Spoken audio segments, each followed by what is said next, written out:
Look at this messy ass trailer. It's terrible. Alright. So when I finally got the bike started, I was noticing some hang up on the carbs. It was right in here. I don't even know if I can get it to it with it not running.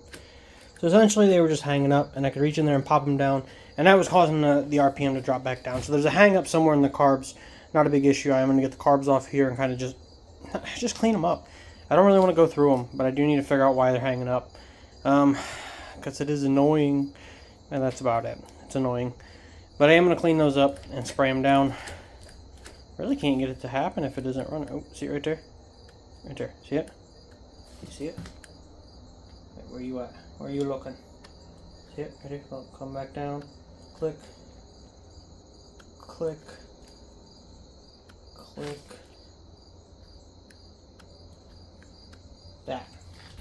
That is causing some RPM delay.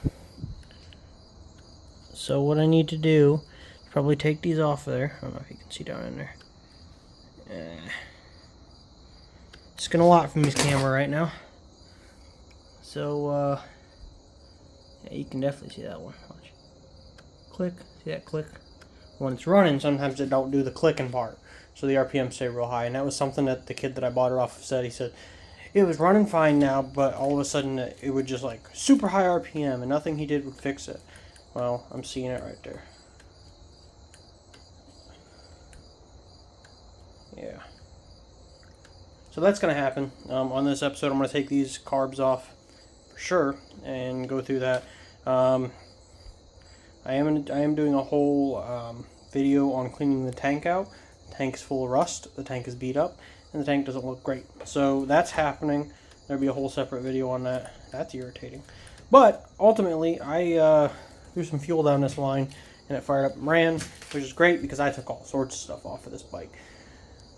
In the fuel tank, there's also a fuel sending unit. Or not sending unit. Well, sending unit. Anyways, fuel level sending. It's fuel level gauge here. Probably want to test that sending unit and see if it'll work. I would love to have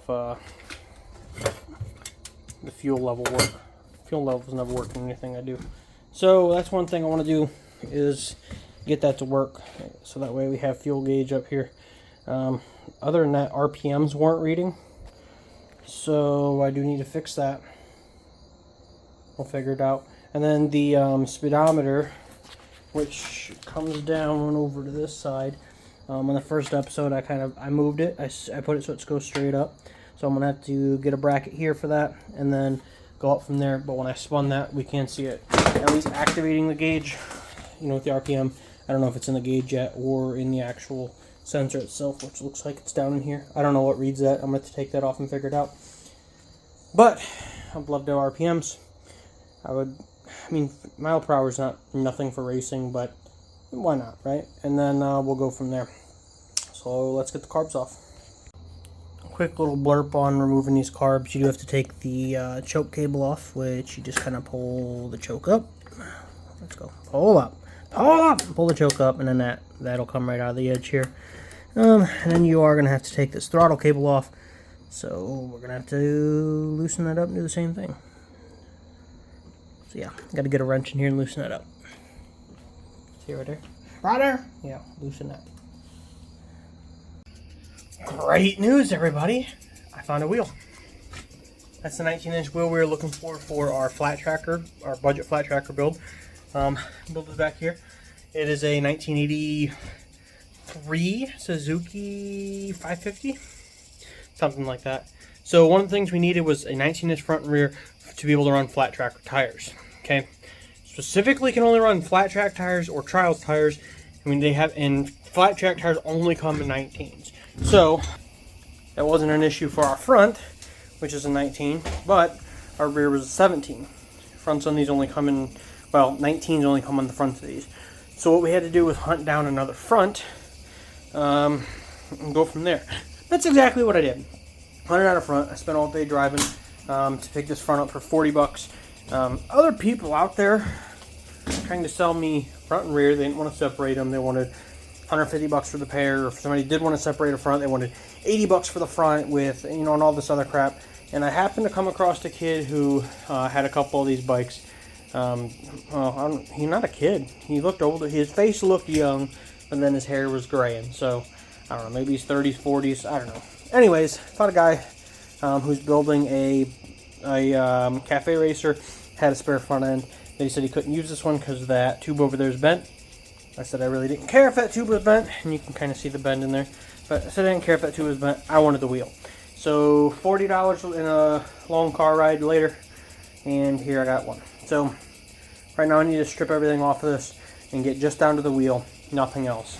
And then I'm going to strip everything off of this rear end, so that way I can get the sprockets and the brakes and everything off of this one, to then eventually go onto that one, maybe. And I might have to figure out spacers to make a 19-inch fit, but we'll figure that out when we get there.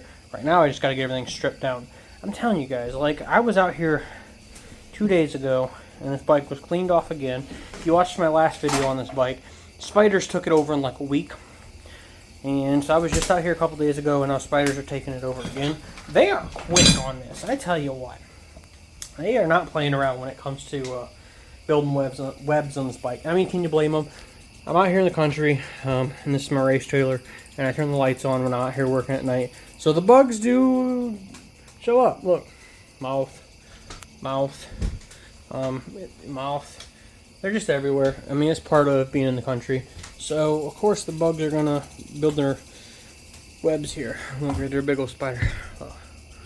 You're a smart one, but also you're in my way. So your web's going to get torn down eventually.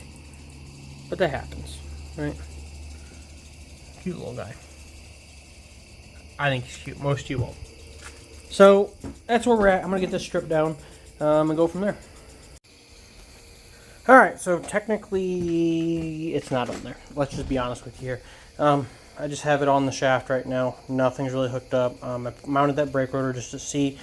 Checking this out, it looks like this arm, which is just a support arm for the brakes, that sits pretty well dead center on the pads. If you look, right there's that bracket. Pretty dead center on the pads. So that's a good just indicator that I need to space it out. To a quick measurement on the old one, on the old rear. Center of the mounting surface to the mounting surface, I just eyeballed it. Let's tape measure going through the center. It's about 7 inches. Did the same thing on this. I can show you this one. Again, I'm just eyeballing it. So I'm coming through and getting, oh, you can't see it. Getting right about where the mounting surfaces are. Looking on this side, about 3 inches. So mounting surface to mounting surface, 7 minus 3, 4 inches. Okay, so I need about 2 inches of spacers, okay, on each side. That's the key here. 2 inches of spacers on each side. That also means that my mounting bolts for both things, these ones, are going to need to also probably extend about 2 inches. Yep, that's the mounting bolt for that. So we'll need to extend those about 2 inches. One thing I haven't checked yet, and I really need to see if these even line up. Nope. Those mounting surfaces do not line up. So we're going to have to gap it out about 2 inches. And then after that gap out about 2 inches, we're going to have to build a bracket that supports from this to that. Now, one thing I did notice is that mounts to this piece. I don't know if I'm going to keep this piece. No clue. Haven't decided yet. I don't know what I would even do with this piece. The one thing I could do is, well, you're here with me on the thinking process. I know that this bolt hole lines up with the other one. I'm just looking. I bet you I could almost make an adapter out of that piece right there. I said almost. Chill out. But that's where we're at right now. Is this is going to need that 2 inches to come out to there. So if we take where it's at now, and this is just, again, eyeball centered. If we were to take this and add that 2-inch spacer on there, maybe 1.5 inches on this side. Maybe 1.5 inches on this side, 2.5 inches on that side. That sound better? I don't know. Oh wait, I mounted it off the surface. Hold on. Yeah. So if we come off that inside, we're still closer to 2 inches. And this still has some movement in it. But probably 1.5 on this side. I also need to get new bearings for the centers. The bearings that were in the old one, they don't fit in that center shaft, and the bearings that were originally on that center shaft don't fit inside that wheel. So I took the measurements on that, just an internal measurement and then an external measurement. I don't remember what it is, guys. It's in my phone, but I do need to order new bearings for that. And then figure out my spacing and my bolt pattern. Other than that, once the bearings are in there, and that's a stable wheel, and once I can line that chain up and I can line that brake up, everything else is just like throw a spacer on the shaft. I don't mind throw a spacer on the shaft. Like, to be honest with you, hold on, I'm going to do something. Alright, I just wanted to put the chain up there so I could see how far off that is. I'm that far off, and this is flat. Ouch, that was sharp. So this mounting is flat. So once I get, again, we can use a handy dandy tape measure here. And that mounting surface, 1.5 inches. 1.5 puts me at a straight chain. So maybe 1.5 spacer on both sides. See where that lines up. Again, we'll see. This is all we're doing here, guys, is we're just trying to play with mounting surfaces and moving stuff out. So, again, this is going to need an adapter to go to that, because it simply won't fit. But 1.5 gives me a straight chain. Okay? And that's all I care about right now. Just get that straight chain where it goes all the way up through there. And get that brake mounted. And get the wheel on there. Or be good. Well, be good. So, yeah, that's where we're at right now. The wheel is physically on, but just not technically on.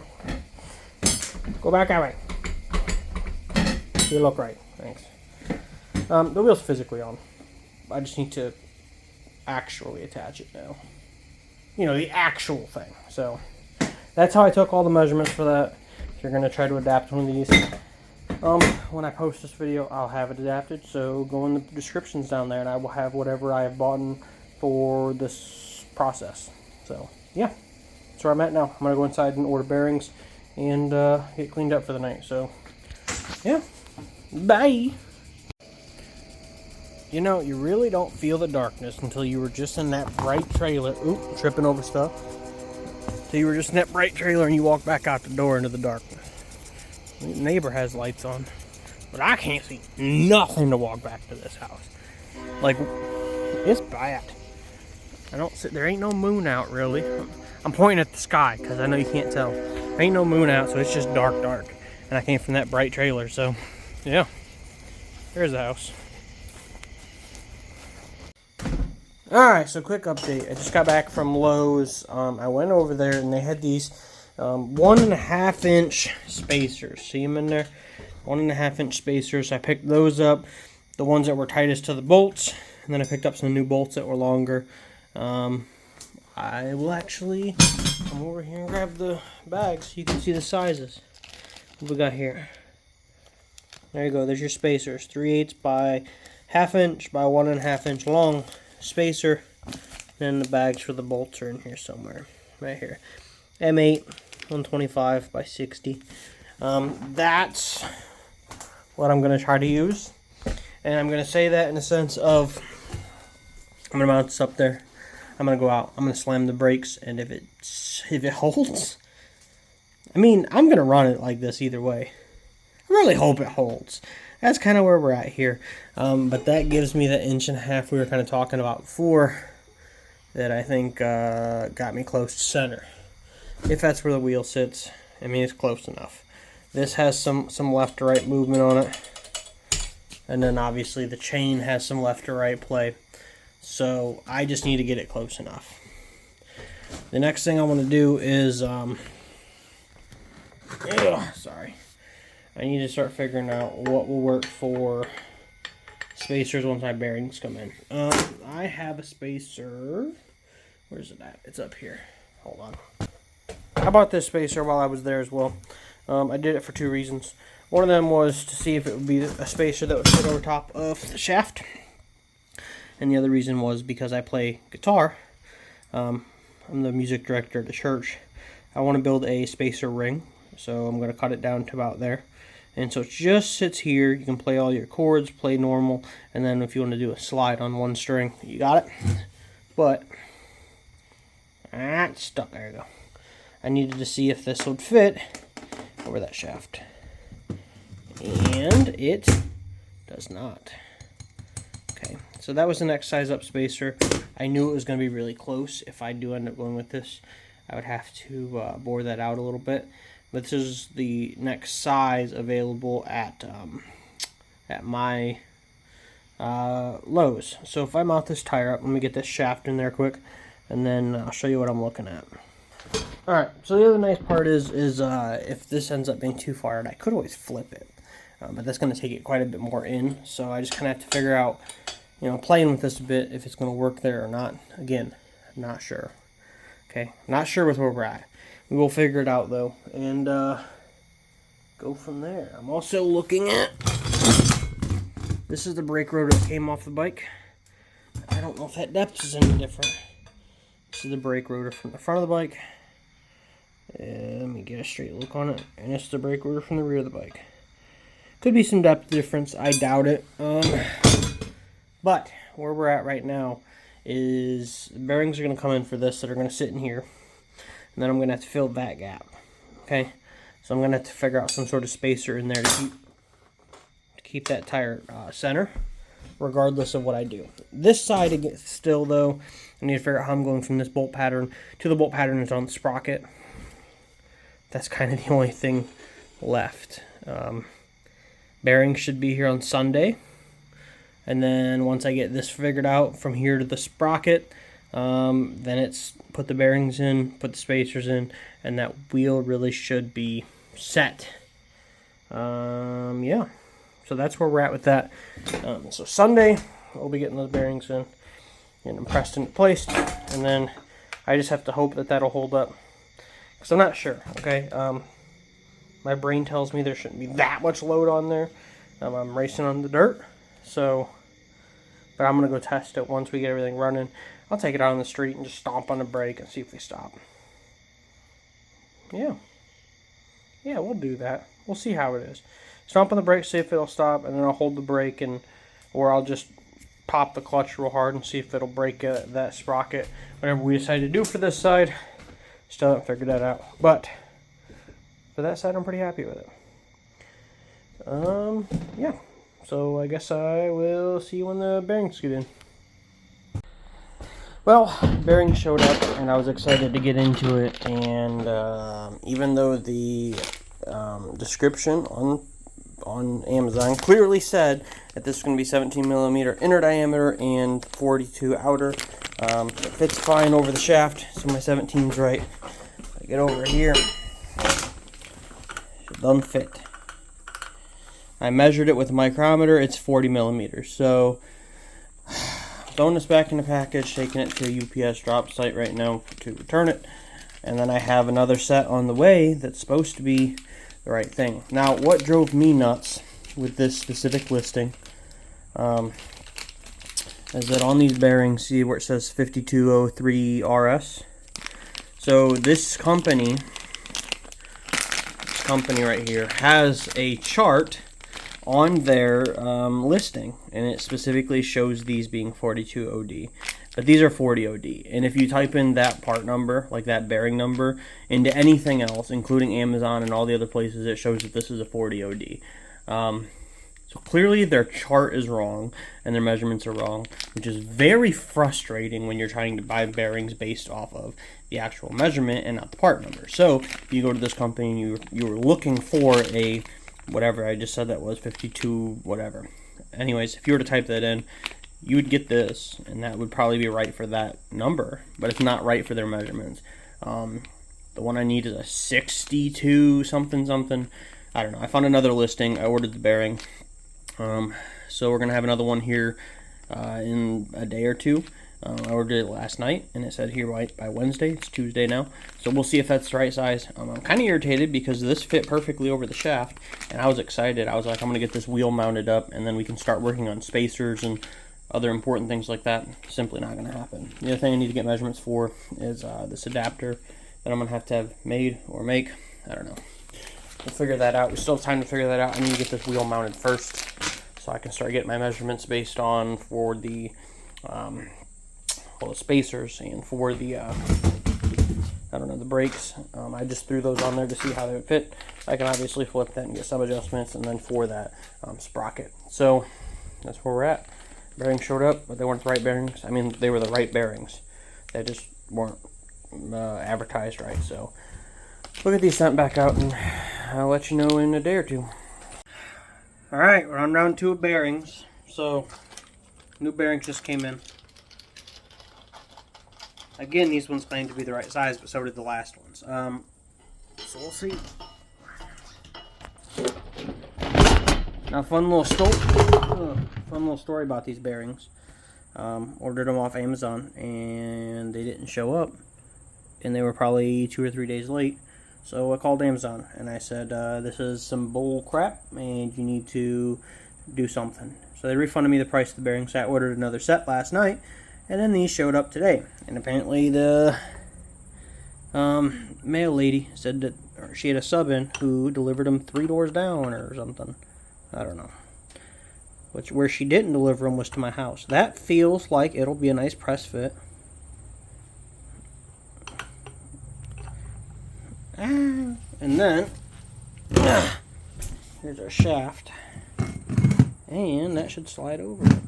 Be a relatively tight fit, and that's a nice tight fit.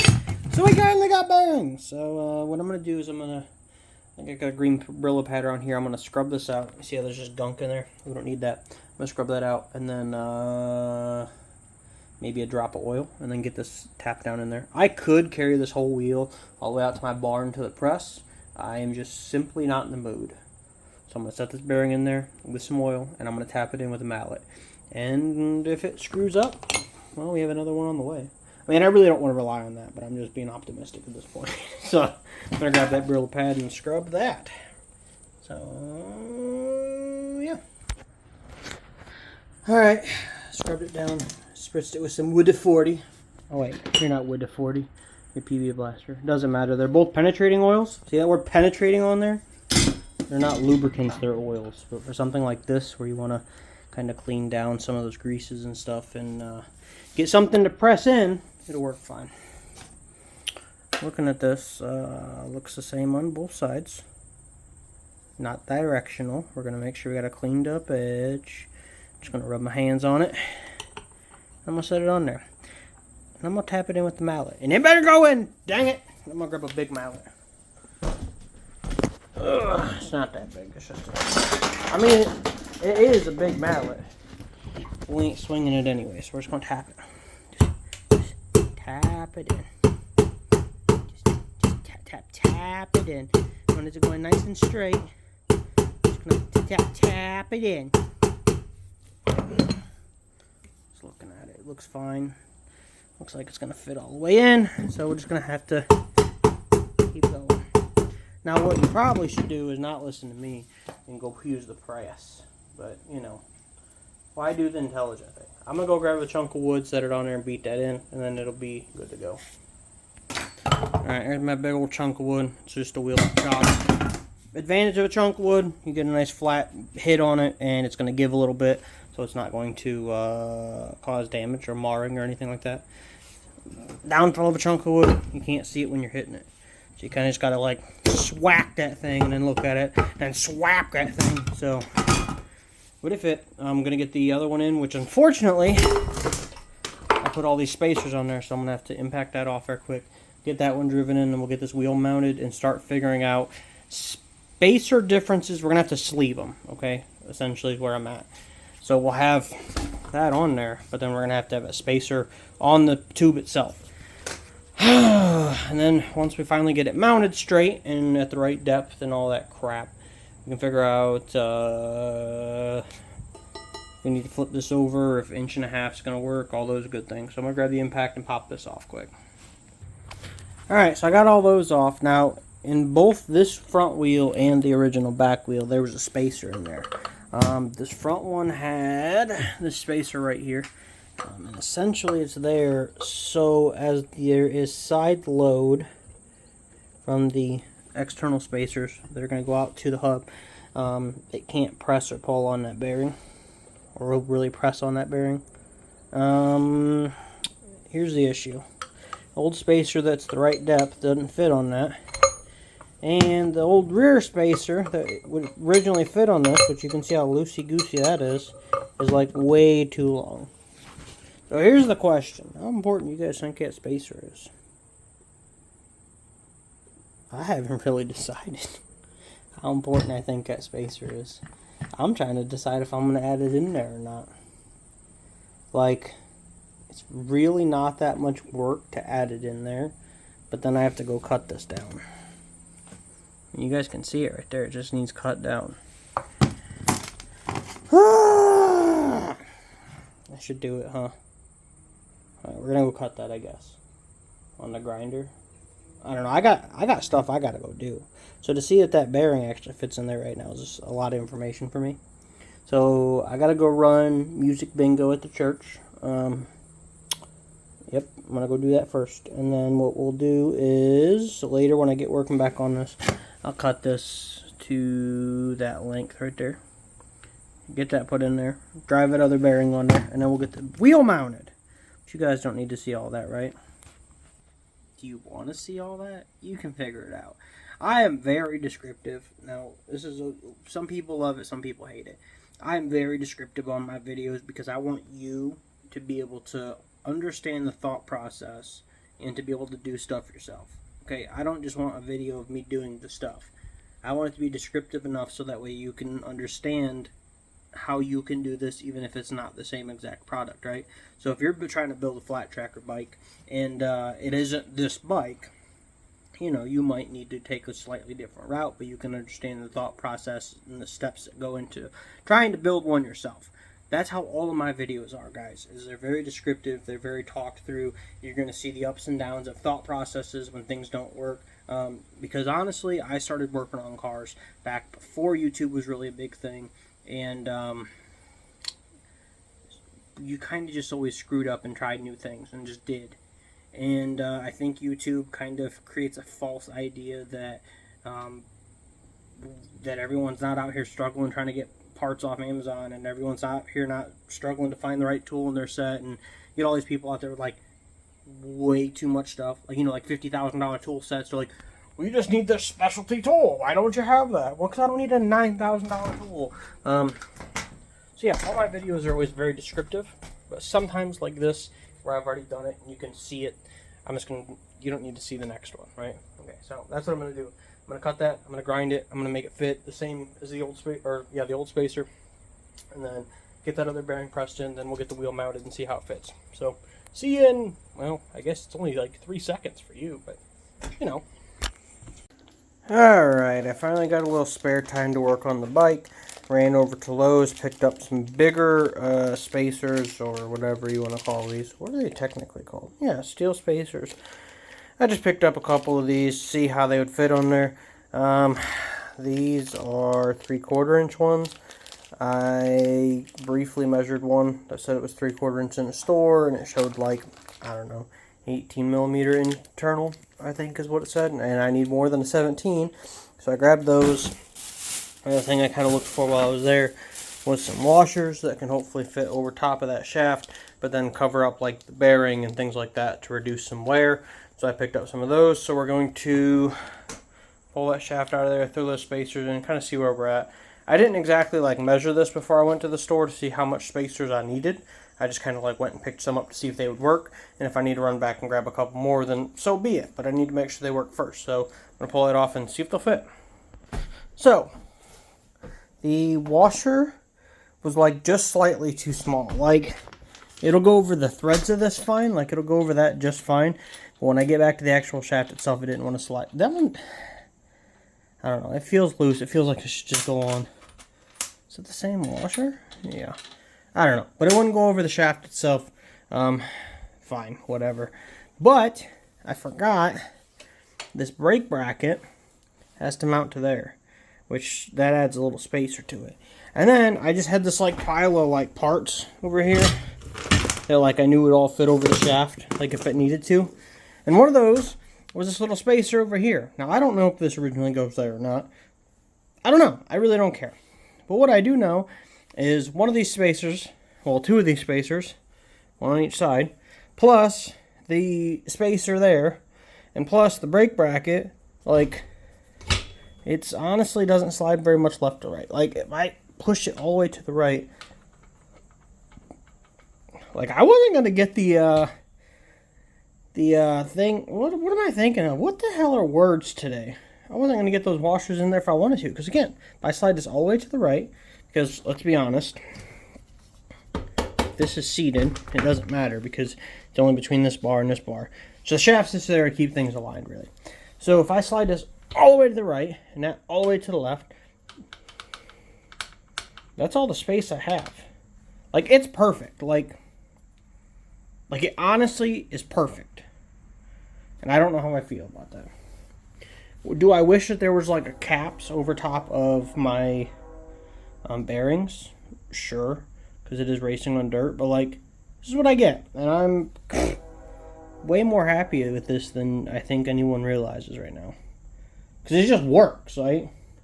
So now I can take this off and I can get my brakes mounted up. And then the last thing I need to do is this piece, this adapter that I got no clue on. If you want me to be honest with you, I got nothing. I got to come up with something for that. You know, I'm gonna get the brakes mounted up so I can feel satisfied about something else, and then I don't know. We got to figure this out. But let's just get this mounted up so I can feel happy about something. All right. So wheel spacing now is good. I'm happy with the waist spacing left to right, but now we're having an issue with the spacing on the brakes themselves. So on these brakes, we have a mount that sits on the shaft, which amounts to the caliper, and then there's this piece up here that moves a little bit left to right that also mounts to the caliper up here, and that's what gets us our contact points. Okay, essentially this is keeping all the left and right movement, and this is keeping the front and back movement. So while this one has a little play, and we probably could get it to squeeze into there because it doesn't matter that much, one down there does not. So we got to get that spacing lined up. Now, I just picked up some, I don't remember what those are, 1.5 inches? I don't know. I don't remember what they are. Anyways, I just picked up some spacers, whatever I could get from like Lowe's. I showed it earlier in this video. You know what they are. I could probably walk over here and give you an exact thing of what they are. What's this? What are you? I think that's for the bolts. It is also for the bolts. What are you? Steel spacer. 3/8 by 1/2 inch by 1.5. So that 1.5 right now is the issue. I'm gonna grab my cheapo micrometer that I've been using for everything, and we're gonna go on. And what I need to do is measure the difference between where we're at now and where we want to be, which is kind of hard to measure, I think. Or maybe it'll be easy. I don't know. But anyways, where we're at now to where we want to be. See it in there? Okay. So we're talking like 6.8 mil. I'm just going to remeasure that. I'm going to make sure I closed at 0 because this is a cheap micrometer. I know that. You know that. See, that one said 7.4. Let's try again. We're just trying to clip the edge of both of them, okay? It's kind of difficult to get in here. Ain't a whole ton of room.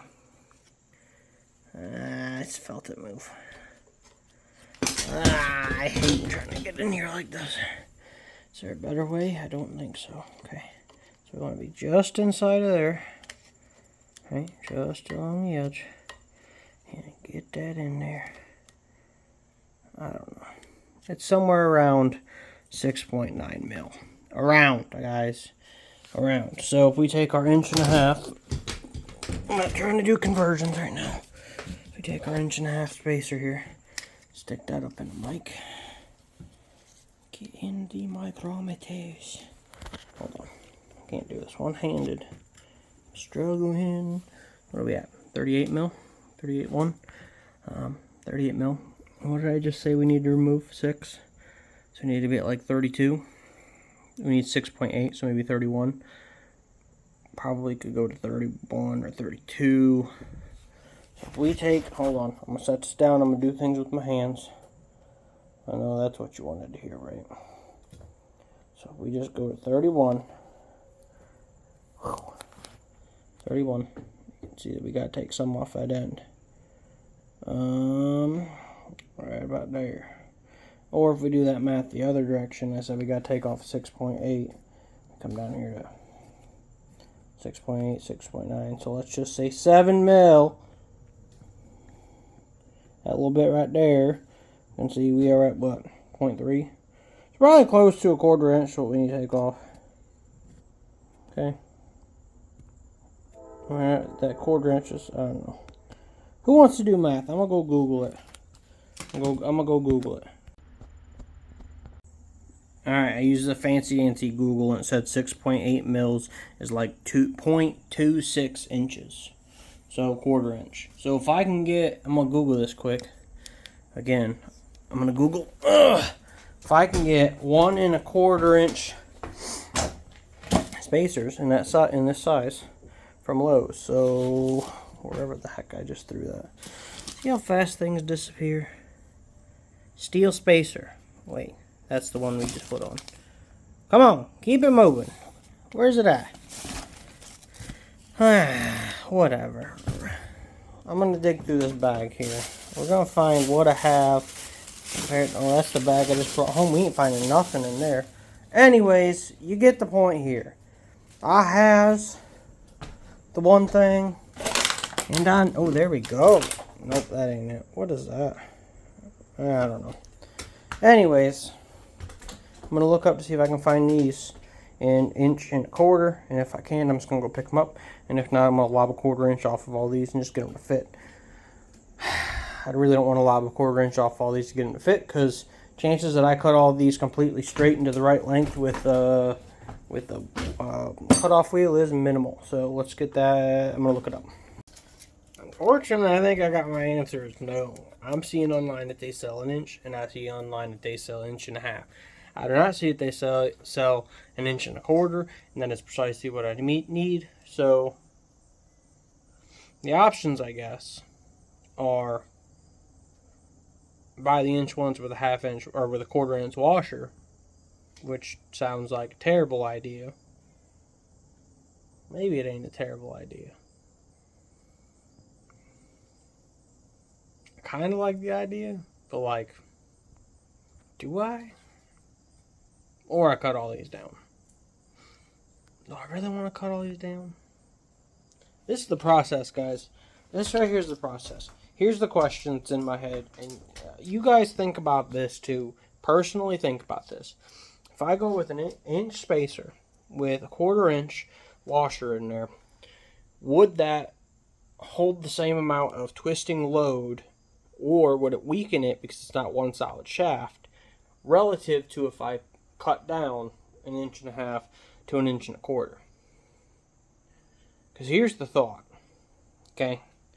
You kind of want to do things with things that you can replace, okay? And by that, what I mean is, the bearings in here, I have a whole spare set of bearings. So if I were to go to a race and completely destroy a bearing, I could take a hammer and a chisel and chisel that old bearing out, drive a new one in, and continue racing that day.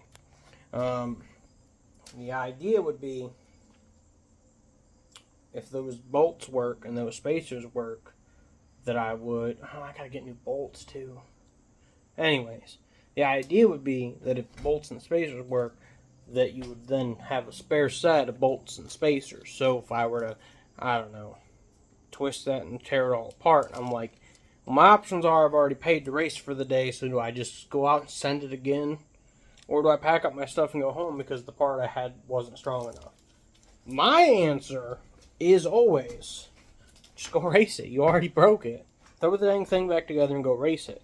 I mean, anybody who's been to the racetrack with us knows that I will tear an engine apart between runs, put it back together so I can continue racing, because I've already paid to be there. I've already spent the time and the gas and the entry fees and all these other things, and the part's already broken. I'm just going to send it. So if I hand cut all 6 of those spacers to be a 1/4 inch shorter, that means I have to hand cut another 6 spacers and hope they are all within a tight enough tolerance that there's no wobble in the part, or I take those back and I buy two things that do the same job, but I can buy like 5-6 extras of those and keep them in a box somewhere that specifically goes to this bike with the extra bearings and other extra things, like the extra main shaft spacers that we have. Alright, I think I'm going to go take all this off. Not everything, just those bolts and those spacers. I think I'm going to take them off. I'm going to find all the little plastic packages to them, which I have little plastic packages everywhere from like 6 projects. So I'm going to go through and find all the little plastic packages. Take that all to Lowe's. Swap it out with the parts that should fit directly, so I can buy extras in case they break at the racetrack. Yeah, I know. You just watched like a 5-minute rant about one part. Alright, you know what? I'm gonna post the video. And here's why. I know what I need, and you know what I need, okay? I'm gonna do that. I'm gonna do what I just said. I'm gonna take this back to Lowe's. I'm gonna swap them out. You know that. You don't need to see that. The other thing is that I gotta find or build a part for this side. I'm on the hunt because I took a bunch of measurements earlier, and it's like 2 1/4. I'll show you. 2 1/4 is this. Where are you at? 2 1/4 is the center race, and then like 4 inches is the outer. So I need a piece that gaps that flat against there, and then we got to come out 1 1/4 probably to match the other side, and then we have to have another flat that then matches. Where's it at? Whatever the sprocket gear measurement is. So we got to come out 1 1/4, and then this bolt pattern, which is different than that bolt pattern. That might be like, I know what I need to build that, but I can't go to the store and find it in a small quantity. It's like you have to buy like a 10-foot piece of pipe, and I don't need that. I need like 1 1/4 piece of pipe. So I might have to outsource that, which annoys me because like nobody wants to do that. So that's time consuming of me calling around shops and trying to outsource something that could take more time than what I want it to. And you guys have really nothing to do with that wait period. So I'm going to post this video, I'm going to get it out there, and then the next video that comes out, the next part to this whole thing, will be at least when I have those spacers on there already, and then hopefully when I can find out a resolution for that part, okay? Because that's the part that's holding me up. That's the one part that you can't go to Lowe's or Home Depot or Menards or something like that and walk out with so far. If I find something that's at like the hardware stores, I'm going to check the hardware stores around me, and if I could find like mild steel, decently sidewalled piping that we can buy, cut down, and build the bracket, then we'll have a different story. If I have to outsource it, I will get the files or the company with the schematics, because I'll draw the schematics up. I have my degree in high performance and racing. I'm fine with drawing schematics and sending them out to a shop. But if I go that route, I will post either the schematics or the shop link where you can have that made, because that's the one big part right now. And I've asked online about who could make it in the Flattrack racing groups, and there wasn't really a lot of answers or resolutions without just saying like, oh, so-and-so could probably make it for you. If I'm going to have the part made, I'm going to have it made relatively locally, so if it doesn't show up or it doesn't show up to my standard, I can drive there and be like, fix it.